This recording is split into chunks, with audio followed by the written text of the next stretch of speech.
তোমাদেরকে আজকে একটা দুঃখের কথা বলবো। দুঃখের কথাটা হলো, তোমাদেরকে ইংরেজি শিখাতে গিয়েও আমি শেখাতে পারিনি। তোমাদেরকে আমি বুঝাতে গিয়েও আমি তোমাদেরকে বোঝাতে পারিনি।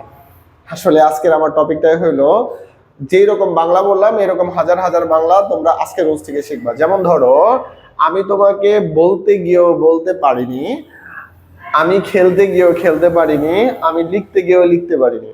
তাহলে টপিকটা একটু খেয়াল করে দেখবা, কোনো কিছু করতে গিয়েও আমরা যখন করতে পারিনি তখন আমরা ইংরেজিতে কিভাবে বলবো। যদি তোমরা এরকম ইংরেজি বানাইতে না পারো তাহলে ক্লাসটা আশা করি পুরোটা দেখবে, আর যারা তোমরা আগে থেকে পারো তাহলে তোমরা ভিডিওটা স্কিপ করতে পারো। দেখো, এখন আমি আরো বলতে পারি, আমি তোমাকে বোঝাতে গিয়েও বোঝাতে পারিনি, আমি রান্না করতে গিয়েও রান্না করতে পারিনি, আমি খেলতে গিয়েও খেলতে পারিনি, আমি লিখতে গিয়েও লিখতে পারিনি, আমি তোমাকে হাসাতে গিয়েও তোমাকে হাসাতে পারিনি, আমি তোমাকে বোঝাতে গিয়েও তোমাকে বোঝাতে পারিনি, আমি তোমাকে শিখাতে গিয়েও শিখাতে পারিনি। তাহলে বুঝে গেছো বিষয়টা। এখন দেখো, সিম্পল জাস্ট এইটার জন্য আমাদের যে স্ট্রাকচারটা ব্যবহার করতে হবে সেটা হলো I couldn't about to. Just এতটুকু যদি মুখস্থ রাখতে পারো তাহলে সবকিছু পানি পানি হয়ে যাবে। এখন তোমাদের একটু খেয়াল করো, প্রথমে তোমরা বলবা হলো আই কুডন্ট অ্যাবাউট টু। কি বলবা? I couldn't about to go. তাহলে গো মানে কি? যাওয়া।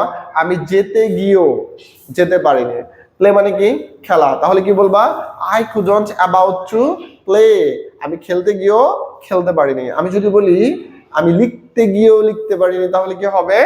I couldn't about to write. আমি তোমার সাথে কথা বলতে গিয়েও কথা বলতে পারিনি তাহলে কি হবে?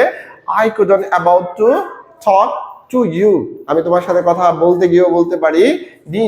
এখন যদি বলো কাম শব্দের অর্থ আসা, তাহলে আমি যদি বলি আমি এখানে আসতে গিয়েও আসতে পারিনি তাহলে কি হবে? I couldn't about to come here. আমি এখানে আসতে গিয়েও আসতে পারিনি। মিট মানে সাক্ষাৎ। সাক্ষাৎ মানে কি? মানে কারোর সাথে দেখা করা, ঠিক তো? আমি তোমার সাথে দেখা করতে গিয়েও দেখা করতে পারিনি। এটা কিভাবে হবে তাহলে?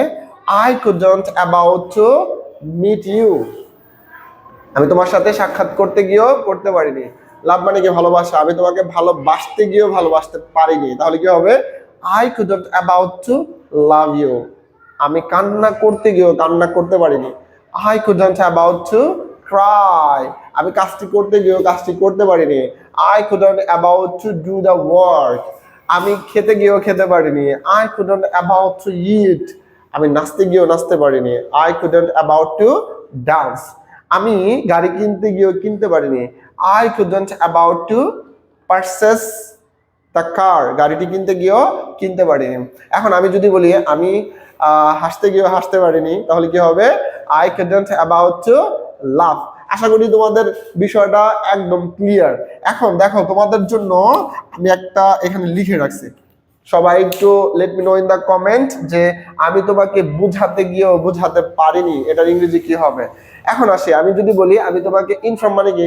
জানানো। আমি তোমাকে জানাতে গিয়েও জানাতে পারিনি, এরকম সিচুয়েশন হয় না? তাহলে কি বলবা?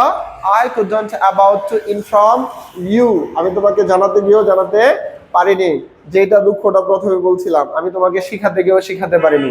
টিচ মানে শিখানো। তাহলে কি হবে? I couldn't about to teach you. আমি তোমাকে শিখাতে গিয়েও শিখাতে পারিনি। এখন তুমি বলতে পারো, স্যার আমি ইংরেজি শিখতে গিয়েও শিখতে পারিনি, তাহলে এটা ইংলিশটা কি হবে? I couldn't about to learn English. আমি ইংরেজি শিখতে গিয়েও শিখতে পারিনি। আমাদের এই যে স্পোকেন রুলস, আমরা 76 আছি। তোমরা আমাদের চ্যানেলটা যদি ফলো করো তাহলে এরকম মজার মজার আরো স্পোকেন রুলস গুলো তোমরা পেয়ে যাইবা। আশা করি তোমাদের ভিডিওটি ভালো লেগেছে। অবশ্যই আমাদের চ্যানেলটা সাবস্ক্রাইব করে রাখো, আর ফেসবুক থেকে দেখলে ফলো দিয়ে রাখো। ধন্যবাদ সবাইকে।